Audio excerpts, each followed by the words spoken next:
आज हम कोई डरावनी कहानी सुनने नहीं जा रहे हैं, नहीं, बल्कि हम रुद्र हवेली की भूतहा विरासत की परतें उधेड़कर ये देखेंगे कि आखिर वो कौन सी चीजें हैं जो किसी कहानी को वाकई में डार्क, रॉ और सच में रोंगटे खड़े कर देने वाला बनाती हैं। कहानी शुरू होते ही पहली लाइन से ही एक अजीब सा खौफ पैदा कर देती है। सोचिए, अभी कोई किरदार आया भी नहीं, कुछ हुआ भी नहीं, और हमें बता दिया जाता है कि ये दीवारें सिर्फ पुरानी नहीं हैं, इन पर सदियों की धूल और खून के निशान हैं। ये एक माहौल बनाती है, एक पुराने गहरे डर का। तो कहानी का पहला एक्ट है एक लालची दावत। ये एक ऐसा न्योता है, एक ऐसा जाल है जिसमें खजाने का लालच दिया गया है। और कमाल की बात यह है कि किरदारों के साथ साथ हम भी उस जाल में खिंचते चले जाते हैं। अब मिलते हैं हमारी टीम से। यहाँ हर किरदार की जो खासियत है ना, वही उसकी सबसे बड़ी कमजोरी भी है। देखिए, आर्यन अपने इतिहास के जुनून में अंधा है। निशा को हर चीज कैमरे में कैद करनी है। कबीर के लिए पैसा ही सब कुछ है। और दिया बेचारी डरपोक है। ये सब मिलकर हवेली के श्राप के लिए एक परफेक्ट शिकार बन जाते हैं। और फिर वो एक आवाज आती है, धड़ाम। लोहे का भारी दरवाजा बंद होता है। और ये आवाज, ये सिर्फ एक दरवाजा बंद होने की आवाज नहीं है, ये उम्मीद के बंद होने की आवाज है। कहानी का ये वो पल है जो साफ साफ कहता है, अब तुम सब फंस चुके हो, अब वापसी का कोई रास्ता नहीं है। तो अब तक जो डर सिर्फ महसूस हो रहा था, वो अब हकीकत में बदल जाता है।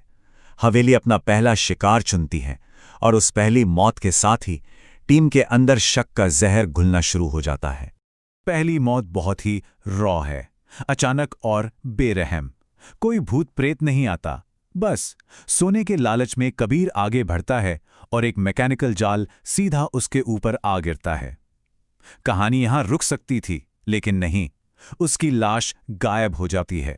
और यहीं से ये कहानी एक भयानक सुपरनैचुरल मोड़ ले लेती है।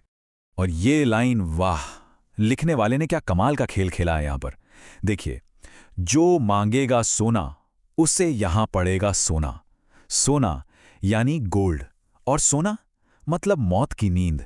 तो ये सिर्फ कोई दीवार पर लिखी हुई धमकी नहीं है, नहीं, ये तो एक भविष्यवाणी है, एक श्राप है, जो उसी पल उसी लम्हे सच हो जाता है। यहां से कहानी का असली दिमागी खेल शुरू होता है। अब डर सिर्फ उस भुतहा हवेली का नहीं है, अब डर एक दूसरे का है। जब आर्यन दिया पर कत्ल का इल्जाम लगाता है, तो तनाव बाहर से हटकर अंदर आ जाता है।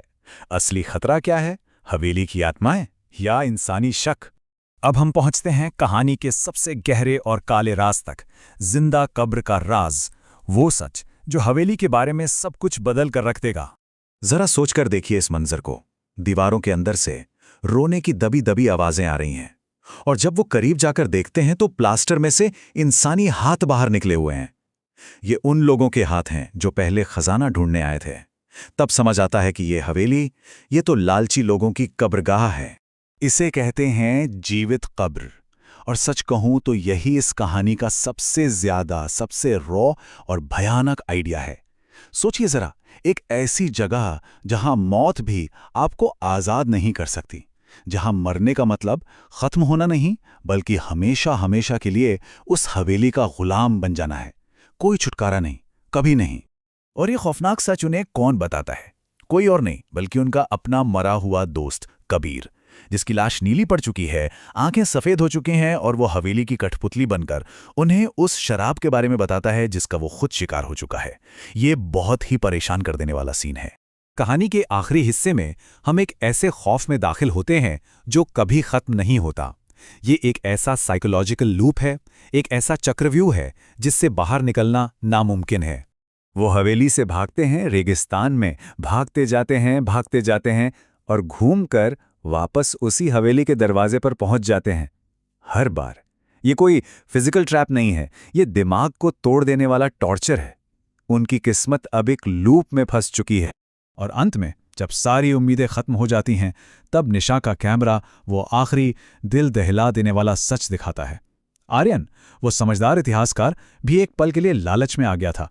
बस एक सोने का सिक्का उसने अपनी जेब में रख लिया था। और यही इस कहानी का सबसे गहरा और डार्क मैसेज है। उन सबको किसी बड़े दानव या भूत ने नहीं मारा, नहीं, उन्हें मारा इंसान की एक बहुत ही छोटी, बहुत ही मामूली सी कमजोरी ने, लालच। लालच का बस एक छोटा सा लम्हा, और उनकी किस्मत पर हमेशा के लिए ताला लग गया। तो ये कहानी सिर्फ उन किरदारों की नहीं है, ये कहानी खत्म होते होते हम सबसे एक सवाल पूछती है कि अगर वो खजाना हमारे सामने रखा हो तो क्या हम उसके लालच से बच पाएंगे? सोचिएगा जरूर।